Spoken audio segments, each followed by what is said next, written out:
Bismillah, alhamdulillah, salatu wassalamu ala rasulillah Sayyidina maulana Muhammad bin Abdullah wa ala alihi wa sahbihi wa man walah wa la hawla wa la quwata illa billah.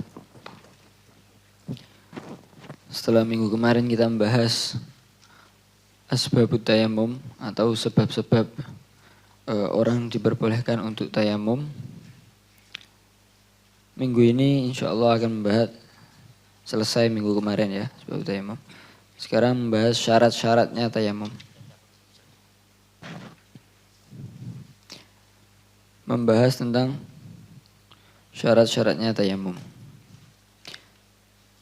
Kemudian sebelum melanjutkan tentang syarat-syaratnya tayamum, ingin sedikit mengulangi tentang masalah idlalul ma' yang minggu kemarin. Salah satu daripada asbabut tayamum yaitu apa? Kehilangan air. Jadi dia membawa air, kemudian hilang airnya ini. Dicari tidak ketemu, akhirnya tidak ada air, tayamum.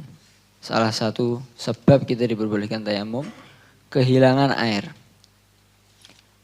Kemarin sudah dibahas minggu kemarin, kalau hilangnya cuma airnya saja, maka wajib wudu, kan begitu.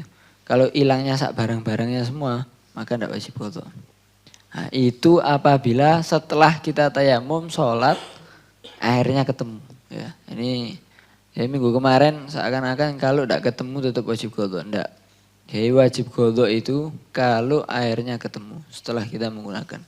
Setelah kita tayamum dan sholat. Jadi misal saya bawa air bepergian ini. Tengah jalan berhenti mau wudhu misalnya. Dicari airnya tidak ada, barangnya yang lain ada. Kemudian kita tayamum, sholat karena tidak ada air. Tayamum, sholat, setelah sholat lah kok ketemu airnya. Maka wajib wudu karena yang hilang cuma airnya saja. Tapi kalau hilang sak kendaraan barang-barangnya semua hilang. Atau dicari barang-barangnya semuanya tidak ketemu, bukan hanya air. Kemudian tayamum, sholat. Setelah sholat ketemu. Apakah wajib ngulangi sholat dengan wudhu karena airnya sudah ketemu? Tidak wajib. Tidak wajib. Itu bahasan yang minggu kemarin. Sekarang membahas tentang syurutut tayamum atau syarat-syaratnya tayamum. Syarat-syaratnya tayamum yaitu ada berapa? Ada 12. Itsna asyar. Yang pertama ayyakuna biturabin. Hendaknya tayamum itu dengan debu ya, dengan debu. Tidak boleh dengan yang lain.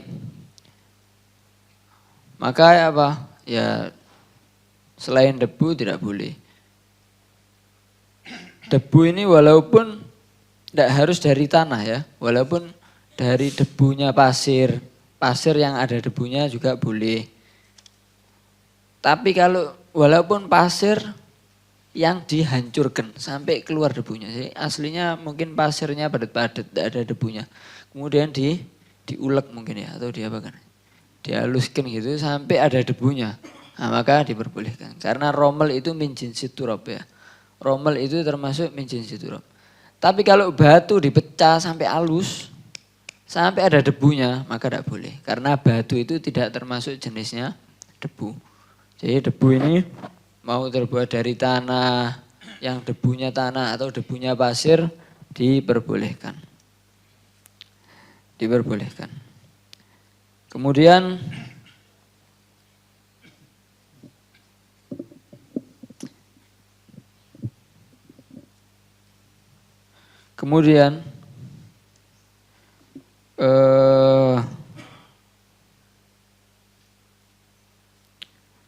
jadi pertama dengan debu. Kemudian yang kedua wa ayyakuna turabu thahiran. Hendaknya debunya ini suci. Yakni tidak najis. Zatnya najis atau suci tapi kena najis juga tidak boleh. Jadi harus suci, yakni aslinya suci dan tidak terkena najis. Kalau misalnya aslinya memang najis, seperti apa? Seperti debu dari tanah kuburan. Tanah kuburan ini hukumnya apa? Najis kalau sudah mambus, apa mambus itu ya? Sudah campur dengan anggota badannya mayit. Anggota badannya mayit. Kalau kulitnya ya tidak najis, tapi anggota dalamnya, nah itu kan najis itu. Jadi tanah kuburan ini sudah campur dengan anggota badannya mayit. Misalnya ada kuburan, di situ ada mayitnya. Sudah bertahun-tahun sudah, dikeduk lagi sudah kosong. Berarti kan mayitnya sudah hancur, sudah jadi tanah juga. Lah berarti tanahnya sudah campur. Nah, maka debunya najis. Tidak boleh kita menggunakan debu yang najis untuk tayamum. Atau debunya suci, debu biasa, tapi kena kencing. Sampai kering misalnya. Tetap najis ya. Walaupun sampai kering tetap najis. Karena sudah kena kencing. Tidak boleh tayamum dengan debu yang najis atau yang mutanajis. Kenapa? Karena Allah Subhanahu wa taala berfirman dalam Al-Qur'an, "Fatayammamu sha'idan thayyiban." Sha'idan thayyiban yakni turaban thahirun. Katanya Ibn Abbas maknanya sha'idan thayyiban yaitu apa? Yaitu debu yang suci. Sha'idan thayyiban. Kemudian syarat yang selanjutnya wa alla yakuna musta'malan. Hendaknya debunya tidak mustakmal alias belum dipakai untuk untuk mengangkat hadas sebelumnya. Jadi kalau misalnya saya tayamum ini, debunya yang saya gunakan untuk tayamum saya wadahi lagi. Kemudian ada orang lain mau menggunakan debu yang sama untuk tayamum, maka tidak boleh karena debunya sudah dipakai untuk mengangkat hadas. Sama dengan air mustakmal ya. Atau mengangkat najis juga sama. Debunya sudah digunakan untuk mengangkat najis mughalladhah misalnya. Misalnya debunya sudah digunakan untuk nyiramkan najis mughalladhah, wajib salah satunya dicampur dengan tanah. Disiram dicampur dengan tanah. Tanahnya kemudian kering, debunya kita gunakan untuk tayamum. Maka apa? Tidak sah. Walaupun mustakmal. Apalagi kalau masih najis ya. Masih najis. Apalagi kalau najis. Kemudian apa turab yang mustakmal itu? Apa turab yang debu yang mustakmal itu? Yaitu ma'alal udwi au wa ma tanathara minhu ya. Yaitu yang ada di anggota tayamum. Jadi kita menggunakan debu untuk tayamum. Yang nempel ini mustakmal. Ini mustakmal. Atau yang sudah berjatuhan setelah kita gunakan. Jadi dua-duanya mustakmal. Berbeda dengan air. Kalau air itu sudah pernah dibahas insya Allah. Air itu dikatakan mustakmal kalau sudah pisah. Selama masih di atas anggota badan ini tidak dikatakan mustakmal. Ya. Tapi kalau debu, walaupun yang masih di anggota badan tayamum, tetap sudah menjadi mustakmal. Kemudian wa alla yukhalitahu daqiqun. Hendaknya wanahwuhu. Hendaknya debunya itu murni alias tidak campur dengan tepung atau semisalnya. Kalau ada debu campur dengan yang lain, apakah boleh digunakan untuk tayamum? Maka tidak boleh ya. Harus debu yang masih bersih atau masih murni debu. Kenapa? Karena kalau sudah campur dengan yang lain, kemungkinan besar, yakni barang-barang selain debu ini akan mencegah anggota tayamum daripada terkena debu. Jadi karena tertutup dengan yang selain debu, akhirnya tidak kena debu nanti. Paham ya? Jadi tidak boleh ada campuran tepung atau semisalnya, walaupun sedikit. Berbeda dengan kalau kita masih ingat cara mensucikan najis mughalladhah.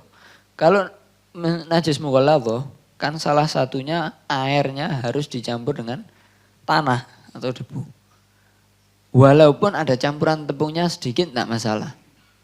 Tapi kalau tayamum tidak boleh, harus debu yang betul-betul masih bersih. Kemudian wa an yaqsidahu ya. Hendaknya apa? Orang yang akan tayamum ini bertujuan kepada debu. Maksudnya apa? Ada kesengajaan dalam menggunakan debu. Yaitu dengan cara memindahnya. Jadi harus ada nakal atau memindah debu. Misalnya kalau ada angin ini menghembuskan debu banyak ya. Kemudian kita tidak pakai mindah langsung gini aja. saya niat tayamum. Jadi wajahnya ditepakkan ini ya. Nah, maka ya apa? Tidak cukup. Kenapa? Harus ada pemindahan. Harus ada nakal memindah. Karena yaksidahu harus ada tujuan untuk menggunakan debu ini untuk tayamum. Nah, tujuan ini kan setiap orang tidak bisa diketahui. Di hati tempatnya gosot itu. Nah, makanya apa? Perlu hal yang menjelaskan orang ini bertujuan apa enggak. Maka harus nakal.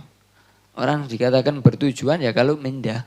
Kalau enggak mindah, kalau mindah sudah pasti ada bertujuan. Kalau enggak mindah, mungkin ada, mungkin enggak. Makanya apa? Enggak boleh.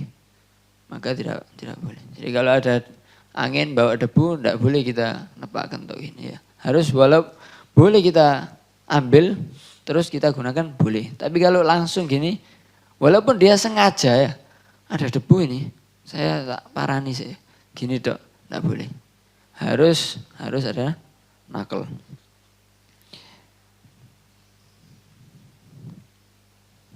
Walaupun memindahnya ini dari anggota badan ke wajah misalnya. Dari anggota badan misalnya kaki saya ini banyak debunya. Saya ambil dari kaki sini. Sudah cukup ya. Yang penting ada memindah. Tidak harus dari bawah atau dari mana enggak. Walaupun dari anggota badannya sendiri. Walaupun dari tangannya untuk tangannya sendiri. Jadi saya di tangan kiri saya ini banyak debu. Saya ambil untuk tangan kanan saya ya boleh saja ya. Yang penting ada memindah.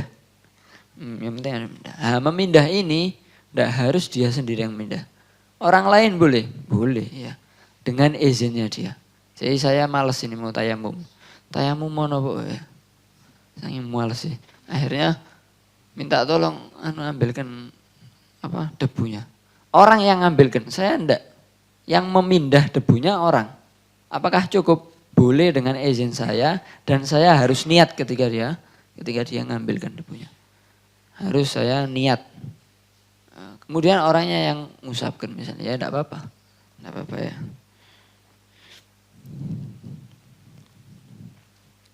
Tapi disyaratkan niat, saya niat untuk memindah, untuk tayamum, memindah untuk tayamum. Dari mulai orang itu mindah, tidak boleh terputus niatnya sampai mulai tayamumnya. Tidak boleh terputus. Jadi kalau sudah waktu mindah tadi saya niat, terus lali saya tola-tole, sudah sempat lupa sama niatnya, maka sudah tidak boleh, harus ngulangi lagi niat dari awal. Itu menurut Ibn Hajar. Tapi kalau menurut Imam Romli dan Imam Khatib, pokoknya waktu mindah niat sudah cukup. Apakah yang memindah ini harus orang yang sah untuk beribadah? Misalnya kalau ada anak atau ada perempuan yang haid, dia tidak sah kan untuk tayamum. Tapi dia yang mindahkan, apakah boleh? Khilaf ya. Menurut Ibn Hajar tidak boleh, menurut Imam Romli boleh.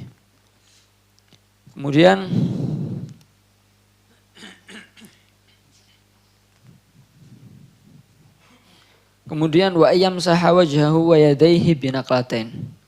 Hendaknya dia mengusap wajah dan kedua tangannya minimal dengan 2 kali memindah debu. Walaupun satu tangan dihitung 1 ya. 1, 2. Walaupun sekalian dihitung 2. 2 nakal itu. Nah, minimal 2 kali memindah debu. Walaupun seandainya bisa sekali. Misalnya apa? Pakai kain besar. Mindah debunya sekali. Langsung pakai kain begini. Ya apa ya gambarannya? Misalnya ini debu banyak ya. Saya pakai kain besar kain ini. Dipindah sekali. Kemudian setengahnya saya gunakan untuk wajah, setengahnya saya gunakan untuk tangan. Mindahnya berapa kali? Sekali, enggak boleh. Minimal 2 kali. Makanya apa? Ya nanti ngambil lagi. Kalau pakai kain, enggak ono kain ya. Pakai tangan aja. Pakai tangan sudah 2 kali.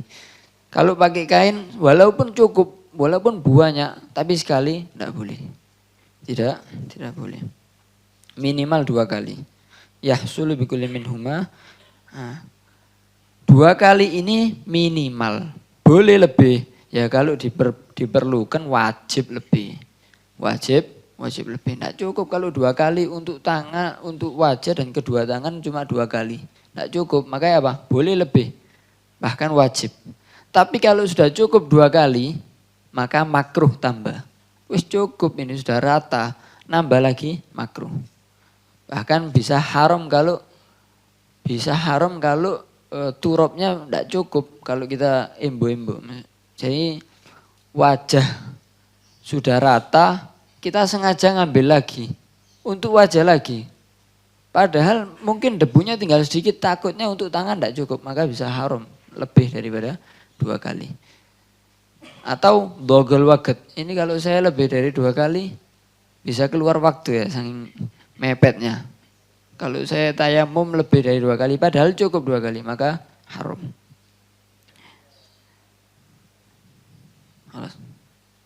Jadi mungkin itu syarat-syaratnya tayamum.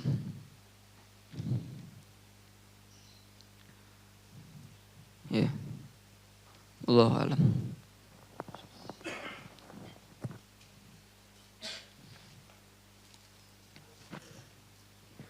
Cek. Gausat itu apakah harus memindah dengan tangannya dia atau yang penting ada gausat? Misalnya ada debu, hidupkan kipas angin sengaja. Apakah itu termasuk gausat apa enggak? Allahu a'lam. Mungkin. Jadi tidak ngambil langsung dengan tangannya, tapi ngidupkan kipas angin ya. Watuk-watuk. Betul. Mungkin ada yang jawab. Cuma anak nemukan di kitab itu namanya gosot itu nanti bi'an yang kulahu. Jadi memang harus nakal, tapi nakal caranya wallahu alam. Kecuali yang baca ada di Manhajul Qawim saja yang au yatamarragh. Yatama'ak. Jadi wajahnya langsung ditempelkan ke bawah gini juga boleh. Boleh.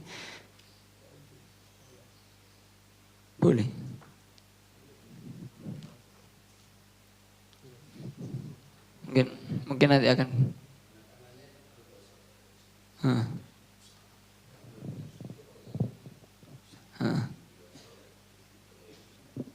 Jadi yang penting ada gosot dohirnya. Tapi mungkin kalau ada yang nambahin. Kaifiyah praktiknya yang jelas bagaimana Habib? Tayamum. Sebenarnya nanti ada itu di sunnah-sunnahnya tayamum. Sunnah-sunnahnya. Furudhu tayamum kan ini belum. Masih syaratnya. Tapi nanti 2 kali afdolnya nanti caranya ada. Afdolnya. Tapi kalau yang wajib ya yang penting semua anggota tayamum kena debu sudah cukup. Mau gelimbang-gelimbang gini juga boleh.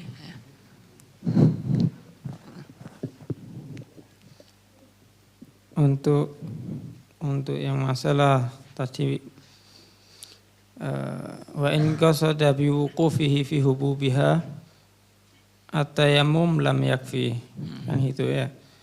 Nah, tapi itu mahalluhu laulam yuma'ik wajahu. Nah, tapi kalau ma'aka wajahu Ibn Hajar ma'aka wajahu kalau bahasa Indonesia itu ya tadi seperti misalnya ada debu angin itu sekalian dia niat untuk tayamum dipaskan wajahnya itu namanya ma'aka. Lau kathufat turab fil hawa fa ma'aka bihi wajahu qala yasihhu li'annahu hina idzin qasidun lit-turabi bin nakli. Waqad naqalahu bi'udwihi wa la yushtaratu biyadaihi. Itu Ibn Hajar. Ada Ibn Hajar. Jadi menurut Ibn Hajar kalau ada angin kayak tadi ya, angin bawa debu.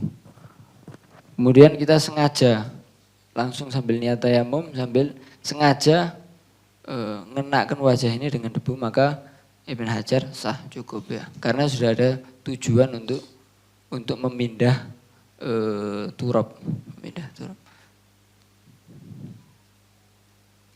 Ya. Tapi di sebagian kitab lam yakfi karena hulam yaksudi turab. At-turab atahu. Ya. Turab yang datang, bukan dia yang datang ke turab.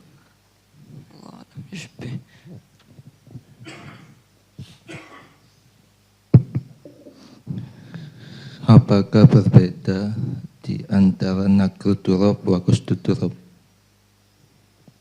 Ya.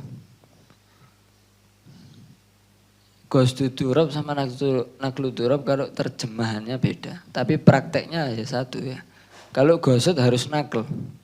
Jadi kalau kita bertujuan untuk nganu turab ya harus nakl. Nah, nakl ini mau apapun caranya, yang penting nakl. Oke. Kalau nagel pasti ada gosot. Kalau gosot belum tentu Belum ada tentu nagel. nakl. Ya. Jadi kalau gosot pasti ada. Kalau nakl pasti ada gosot. Kalau mindah turab pasti dia ada tujuan. Tapi kalau bertujuan belum tentu ada nakal, belum tentu memindah. Gitu. Diwajibkan nakal kenapa? Karena kita tidak tahu orang ini bertujuan apa enggak kecuali dengan nakal. Kalau nakal sudah pasti soalnya gitu. Pasti gosot.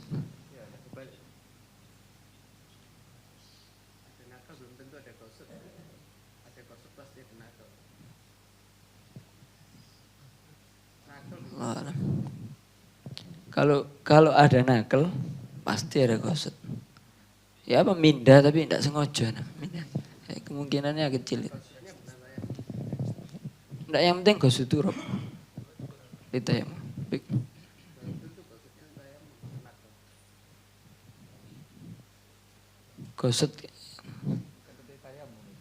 gosot turap.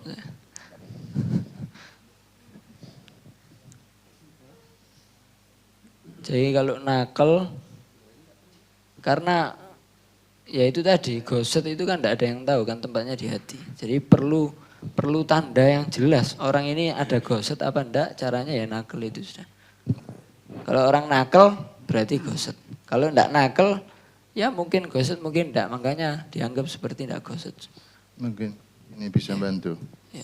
Wa hasilul jawab anan nakla mata kana muqtarinan bin niyah kana mustalziman lil qasdi wa hina idzin la hajata li dzikril qasdi ma'a dzikrin naqli wa inna ma sarraha al ashabu bil qasdi ay dzakaruhu ma'a dzikrin naqli ma'al istighna'i anhu hina idzin bin naqli lil ayah.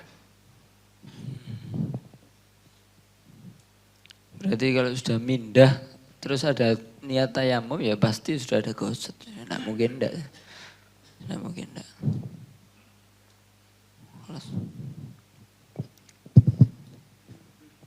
Ini Habib yang kemarin ada pertanyaan, kalau sakitnya itu greges, sakit kan sakit Habib, yang greges itu sakit dimanapun. Kalau greges walaupun di musim yang panas seperti ini, kalau greges tetap dingin Beb. Dan itu sudah bukan rahasia umum, orang-orang itu pakai tayamum pasti greges itu. Terus apakah ada itu yang membolehkan? Saya kira ini para guru mau ditahqiq. Ada ibarat seperti ini. Walau kana maraduhu yasiron. Walau kana maraduhu yasiron. Awalam yakun bihi maradun fa khafa hudusa maradin makhufin min istimalil ma'. Tayammama alal madhab.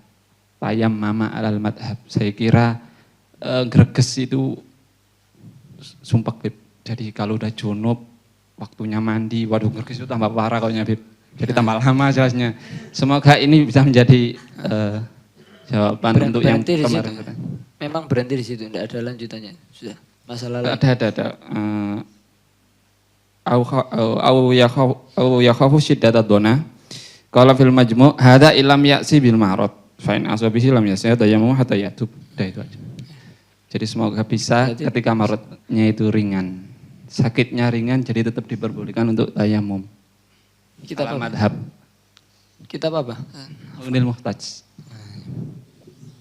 Ya kelihatannya ibaratnya memang harus ada sakit. Memang pertamanya ada sakit. Kan ada sakit kemudian takut hudus sumarot makhuf. Yaitu termasuk ziyadatul ma'rad. Itu termasuk dhobit al-marad al-mobilitayamum. Karena dhobit al-marad al-mobilitayamum itu ketentuan yang boleh untuk alasan sakit boleh tayamum itu karena takut mati, takut lumpuh, takut bisa anggota badannya tidak berfungsi, ya kemudian karena dipatahkan, diamputasi atau yang lainnya, kemudian atau tambah sakit, nah ini ziyadatul marad, atau tambah lama sembuhnya, atau takut cacat di anggota yang dohir. Tapi kalau cuman hanya ketakutan, kekhawatiran sendiri, ya bukan karena karena ya males kan, itu alasannya kan greges kan karena males, ya enggak bisa jadi alasan. Ustaz, antum tahu greges Ustaz? Greges itu Ustaz, kalau sudah mandi Ustaz tambah lama Ustaz demamnya. Tahu. Itu yang sudah ini yang bukan. praktek. Untuk masalah sakit itu kan sudah kemarin itu. Nggak bisa itu. Dasarnya khof itu, ya afwan ya. Dasarnya khof itu kan harus qaulu adlin ya. Jadi kalau koyok ini enggak bisa. Ya ini loh Beb, kalau memang iya kan ada kalimat walau kana maraduhu yasiron. Ini yang saya pakai, walau kana maraduhu yasiron. Jadi yasiron itu gimana Ustaz? Terus. Awlam yakun bihi maradun, atau memang enggak punya sakit. Fakhofa hudusa maradin. Jadi memang Ustaz. Maradin makhufin itu ada tulisannya ya. Fakhofa hudusa maradin makhufin min istimalil ma tayyama alal madhab. Kalau au itu kan berarti yang pertamanya juga boleh. Ayo coba Ustaz. Yang pertamanya harus boleh Ustaz. Kalau au Ustaz, kecuali gitu Ustaz. Oh iya, afam Ustaz. Afam Ustaz, Anda minta tahqiq antum ya. Terima kasih. Jadi intinya kan sudah dijelaskan. Kalau karena males tidak masuk, jadi harus ada khobar adlin atau qaul tabib. Jadi kalau misalnya apalagi sekarang inti karena dingin bisa pakai air hangat, ya pakai air hangat, apalagi hanya untuk wudhu. Ya jangan, jadi tidak semudah itu. Nanti kalau mau diperjelas selesai matro saja. Ini bukan bahsul masail. Allah.